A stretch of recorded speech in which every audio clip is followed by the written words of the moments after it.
I really like top-down water sprites and it was done really cool in Hero Siege. So today I'll show you my way of making one. Okay, so I begin with making rectangles using rectangle tool, which has U shortcut in Aseprite. And of course, brown rectangle will be our cliff and blue one will be water. You don't want those straight lines, so I broke that rectangle look by erasing and adding few pixels here and there.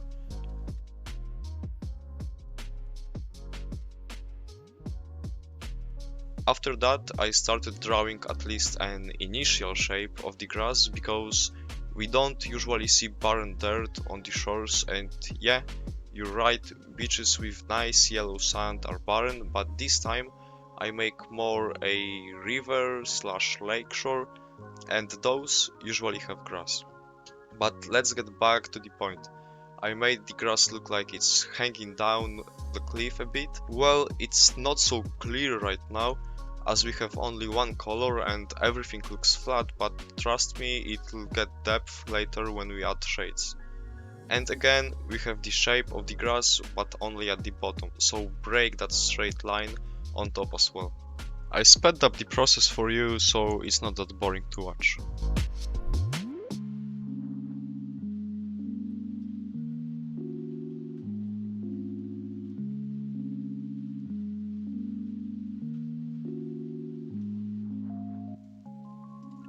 Alright, we know that water reflects the image just like the mirror does, so it's important to add reflection of the cliff.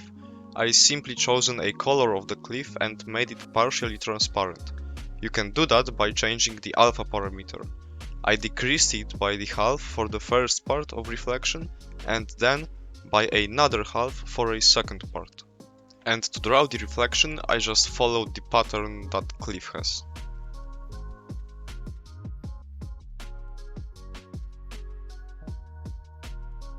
Here I didn't like the colors I had on my sprite, so I played with them for a bit to make them look nicer, but I sped this up for you guys, so you don't have to watch this all.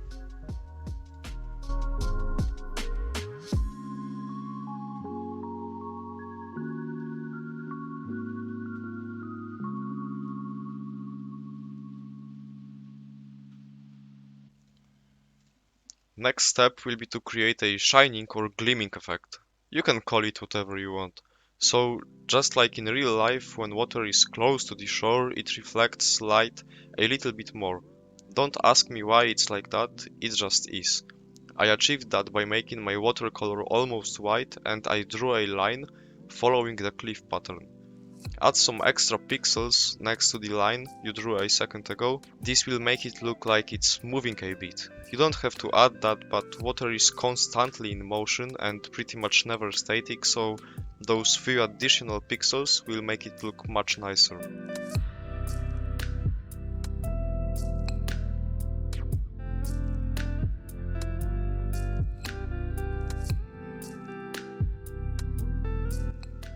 Now it's time to add some detail to our cliff.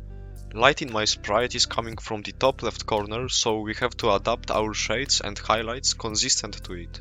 I've started from making my basic brown color darker and used it to create a kind of gaps between the bulges of the cliff, to make them stand out a little bit more.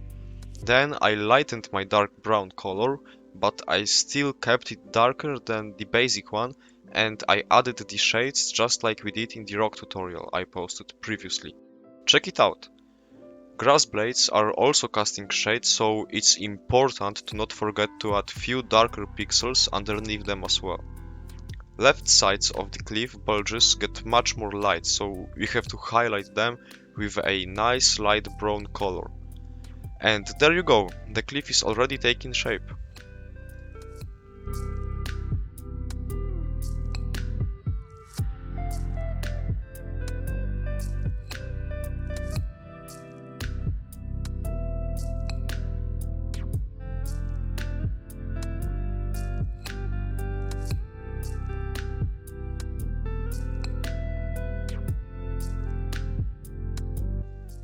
Okay, we added details to the cliff, and now it's time to do the same with grass.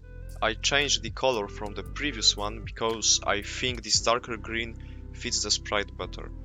First, I highlighted the grass blades with lighter green to show off the light on their tips, and I followed the same pattern we used to shade the cliff before and added darker spots where we have shade between the bulges.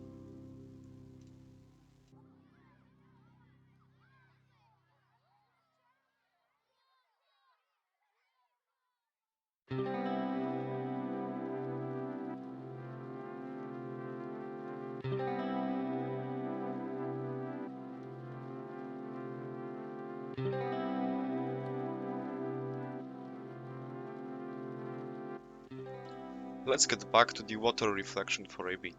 I actually forgot to tell you that we need to show that motion on the reflection just like we did with that gleaming effect, but fortunately there is nothing easier than that. To do it, you just have to erase few pixels from the right and add the same amount on the left side, and so on. Pretty simple, huh? When we are talking about the water again, let's add some detail to it as well. I bet you saw a lake or sea at some point in your life, and if you did, you surely noticed the waves and those white stripes. So, what were those white stripes? It was just light reflecting off of water. Let's add it to our sprite then. I use the colors of white line we have under the cliff and only one dark blue to show the shade. I didn't want to spend too much time on that, so I just made simple straight lines. And you know what?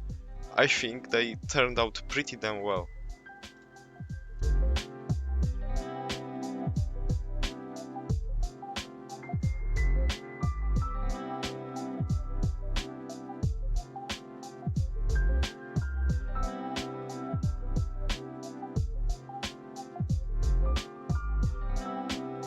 Alright, you learned today how to make pixel art water.